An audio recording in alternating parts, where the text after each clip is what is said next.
Hello, so this is lesson 1.3 for physics, and we're going to talk about acceleration. So the units for acceleration are length over time squared.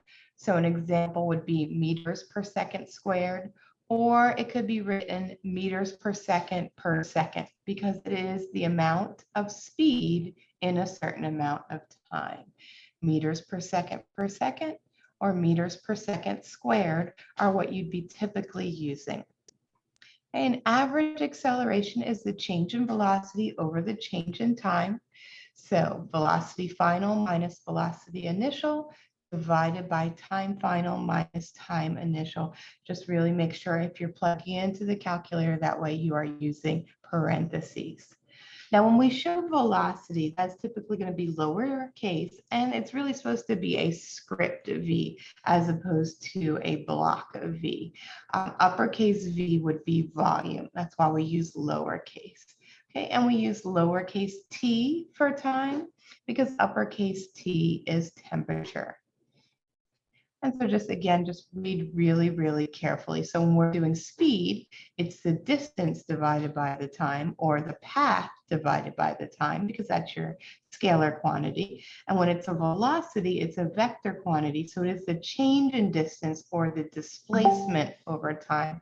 And sometimes the formula sheet is not that clear. So write some notes there on it. It's okay for you to have the reference sheet at any time to make sure that you are getting those right formulas. So when we're going through, we can say something like the car has a velocity of 25 miles per hour. So in that case, the velocity is constant. And sometimes you're going to see that written as velocity equals K. So it's usually kind of like a script K for constant. And when the velocity is constant, that means that the acceleration is 0. Let me rewrite that because that did not come off clearly. Anytime the velocity is constant, the acceleration is 0 because we're not increasing or decreasing. Acceleration is all about increasing speed or decreasing speed. Increasing is typically called acceleration. Decreasing speed is also acceleration or negative acceleration or deceleration. So you could hear it all those ways, but those are all forms of acceleration. So if something's written 25 miles per hour, that means every hour the object is getting 25 miles per hour faster. Okay, and so that's not really very likely when it comes to a car because we're going to, one, be way above the speed limit pretty soon, and two, our cars are not going to be able to physically go that fast. So here's our question. If a car starts at rest, which is the velocity equal to 0, will a uniform constant acceleration of 25 meters per second squared, how fast is it going at the end of 2 hours? That should be with a uniform constant acceleration. Sorry about that. All right, so the car starts at rest. So what do we need to do when we're going through these things? We have to write down what we know each time. The velocity is 0 where it starts. So I'm going to label that VI for V initial. It has a constant acceleration of 25 miles per hour squared. So 25 miles over hours squared. And that is my acceleration, distance over the time unit squared. How fast is it going at the end of 2 hours? So we have 2 hours that we're accounting for there. So every single time, circle these things that you know, label them, okay? And what did we want to know? How fast is it going at the end? The finish time.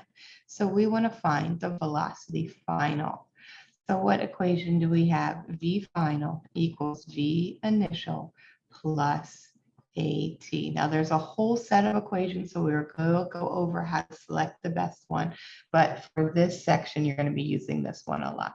Velocity final, we don't know. Velocity initial, it was at rest. So velocity is 0.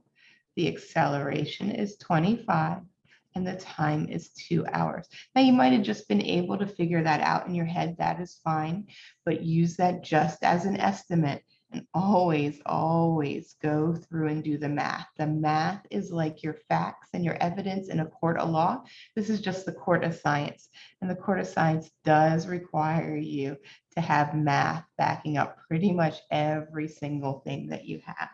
And then don't forget about your units. Now, technically, this says all about velocity. Is there a direction? No, sometimes it's not exact on the direction.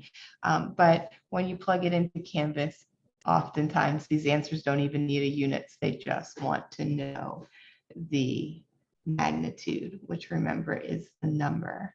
Now, if you did all this, just also read carefully, because sometimes the quiz questions would be, how fast is it going in meters per second? And then you'd have to do some dimensional analysis.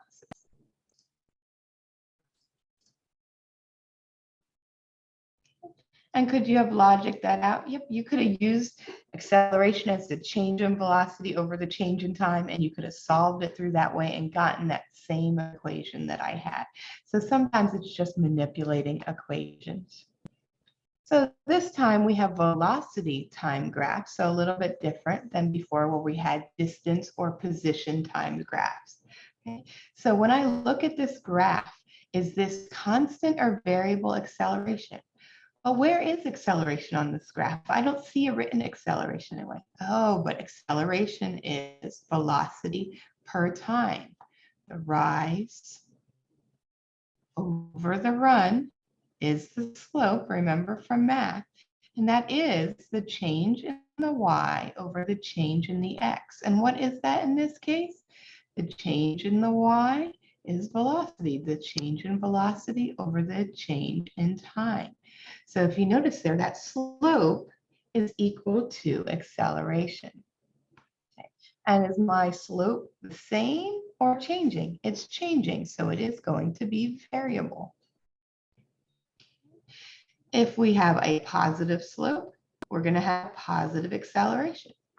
The velocity is going to increase as we go from this first line segment to the second one. Does that make sense? Yeah, because when I look on the y-axis, what? Increase. Exactly.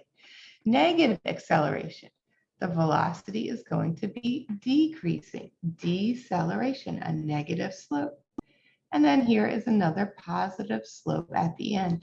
So this guy started going faster, then slowed down a little bit, and then went faster.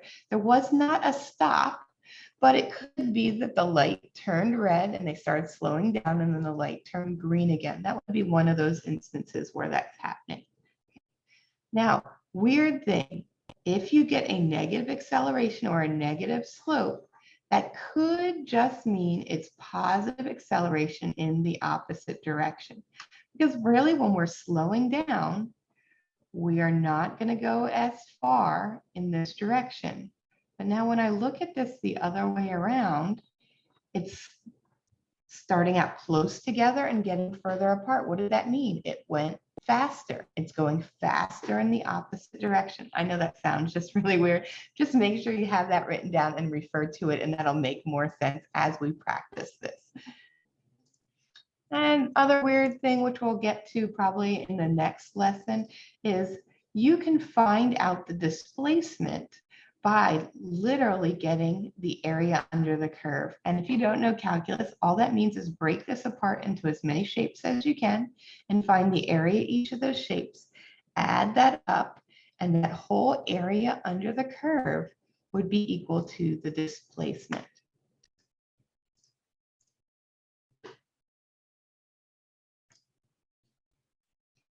Now this graph looks different, and this is a positive negative graph. So it has the positives above the zero and the negatives below it. It is really the same exact thing, except for our concentration on velocity is going to the negative. What does that mean? If I have a negative 10 velocity, well, I could be going in reverse in your car. You were going forward at 20 miles per hour, then you had to back up, and that velocity was negative 10. Or it could just mean the opposite direction. You are going to the right at 20 miles per hour, and that's your positive. And then you went home and you're going back to the origin and you got negative 10 miles per hour. It really depends on your frame of reference. So don't assume it's left or right. Don't assume the car is going in forward or reverse, and do not turn around. It really depends on the specific instance that's happening. Okay, now what's happening between 0 and 1 second? So it's not labeled with an axis, but we see a second here. So we're going to assume that this tick mark here is 1 since nothing else was shown. So what's happening? The velocity is a straight line. So its velocity is not changing. The velocity is negative 10 meters per second. So the velocity is constant. And what do we know? If the velocity is constant, the acceleration is 0. What about between 1 and 3 seconds? Between 1 and 3 seconds, this velocity is what? It's getting larger in magnitude.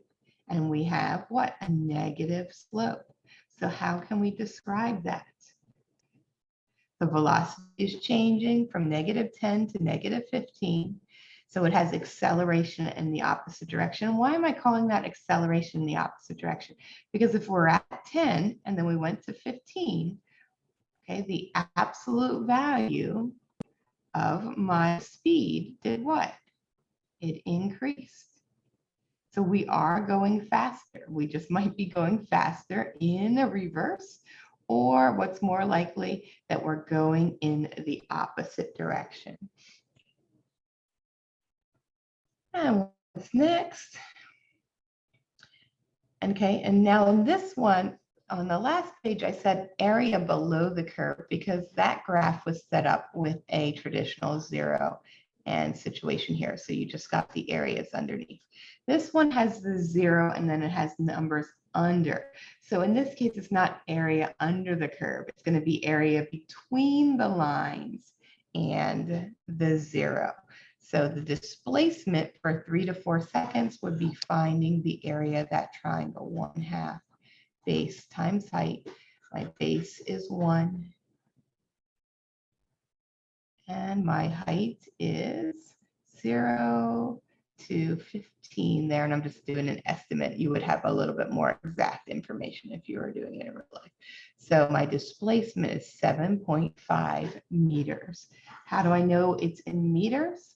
Because I'm in meters over here.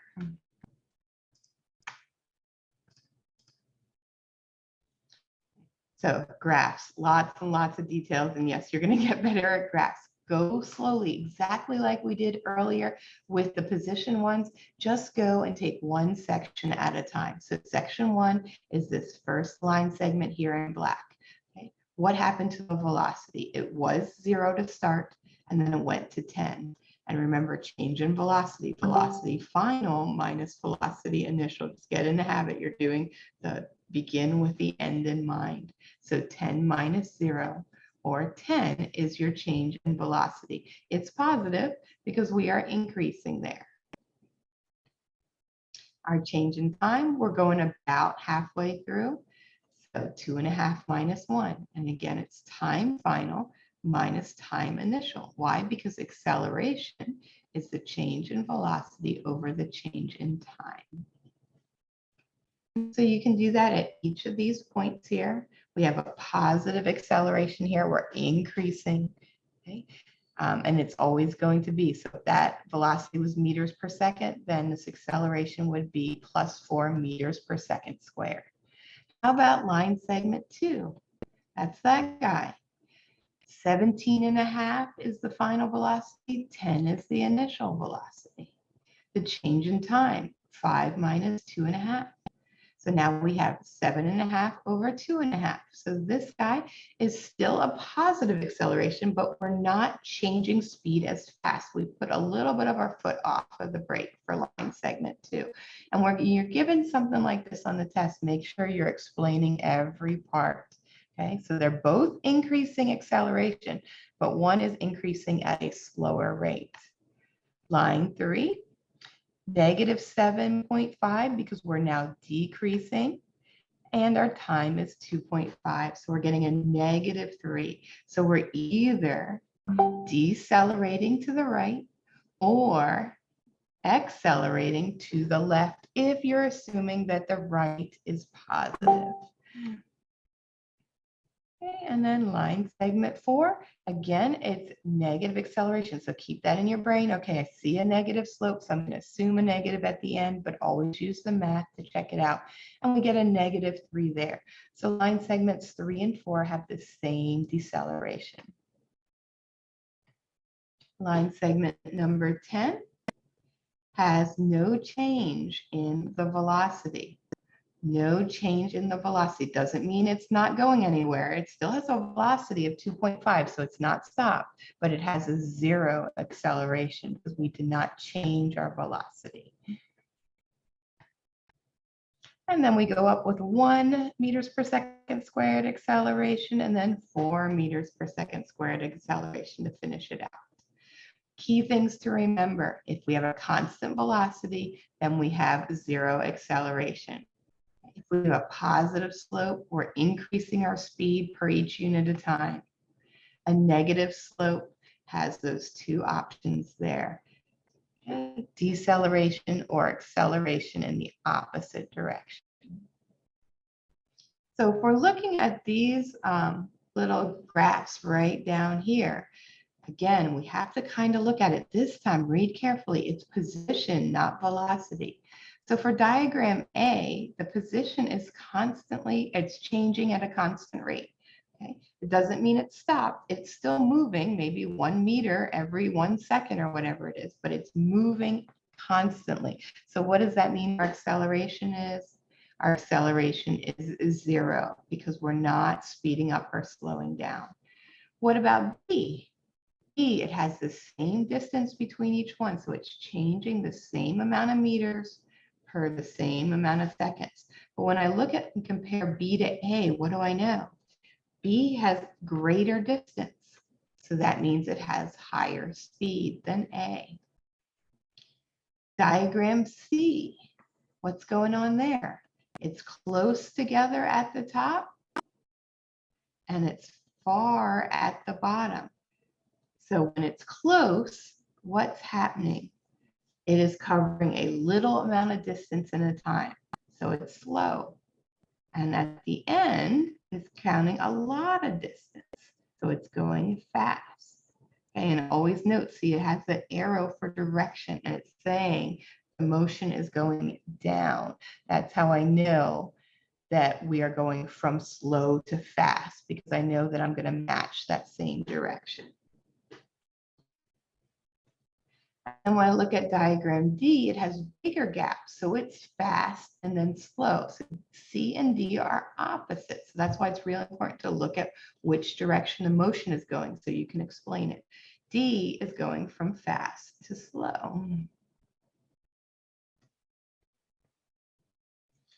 And so which one is free fall? So picture something. Free fall is just when something's going to be falling down, and in this case to Earth. So we're going to use Earth's gravity. Okay, what do you think's happening to that motion? It's going to be down, so that's the same direction as our diagrams here. Is it going to be falling at the same rate every second? Because what does we have? Gravity. Gravity is our acceleration. Gravity is causing our acceleration here. So we know it's not diagram A or B where everything's evenly spaced apart. So now we have to decide if it's C or D. Is it going to get faster or is it going to get slower? Oh, it's accelerating, so it's going to get faster. So it's going to be diagram C, where the distance started out close together and ended out far apart.